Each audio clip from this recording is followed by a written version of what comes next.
Hello everyone, welcome to 4sides with me Anjali. Moscow announces a halt on the crucial grain deal that allows Ukraine to export its grains through the Black Sea.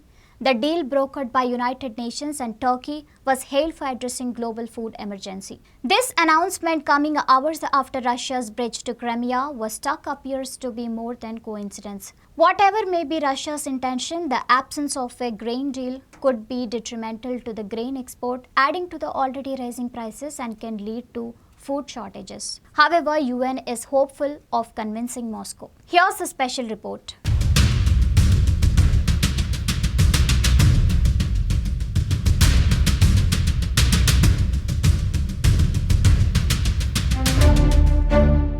On Monday, July 17th, Moscow has reported that the controversial Crimean bridge is hit and that the blast destroyed it, which also, according to the reports, killed 2 civilians and wounded their daughter. This Russian bridge to Crimea is crucial as it served as a major artery for Russian troops fighting in Ukraine. And Kyiv, on the other hand, while not confirming the attack, has always maintained that this is an illegal bridge built for seizing and annexing the Crimean Peninsula from Ukraine in 2014. It could be pure coincidence, as Moscow claims, or it could be in retaliation of the attack on the bridge, which it denies. In just few hours after the blast, Russia announced a halt to the year-old deal that lets Ukraine export grains through Black Sea. This was a deal that was brokered by United Nations and Turkey in order to address global food emergency. As per the deal, Russian government that exercised a de facto blockade of Ukrainian ports agreed to let the ships pass after inspection in Turkey and has assured that they won't be attacked.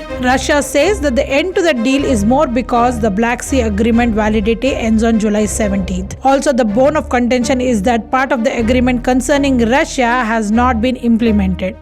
It was a 3-year deal, part of which was to help Russia get its food and fertilizers to foreign markets. To give due to this disclaimer is Putin's threat dating back to last week when he warned of suspension of the grain deal, and he mentioned that Russia could return to the deal if its demands were met for easier rules on its agriculture and fertilizer exports. As the Western countries allege, this is evidently to weaken the financial sanctions on Russia. The existing sanctions anyway do not apply to agricultural exports. Both Ukraine and Russia are biggest exporters of food grains. Until now, the Black Sea Grain Initiative has allowed 32.9 million metric tons of food. In addition to the developing countries, the food went to World Food Programme, and countries like Ethiopia, Afghanistan and Yemen were recipients of the humanitarian food aid. As per an article in Time, grain deal is a lifeline of 79 countries and 349 million people on the front lines of food security.